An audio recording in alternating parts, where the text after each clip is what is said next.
দারুণ সুন্দর। ভেবেছিলাম এত মোটা মোটা ডাটা হয়ে হয়তো ভালো হবে না, তো দারুণ সুন্দর ডাটা।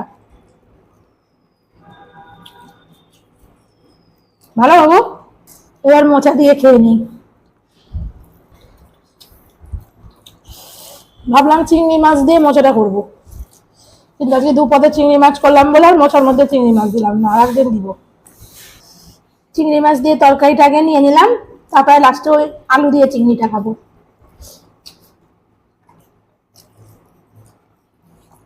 চিংড়ি মাছের তরকারিটা এবার নিলাম, এটা ছেলের জন্য আবদারে রান্না করলাম।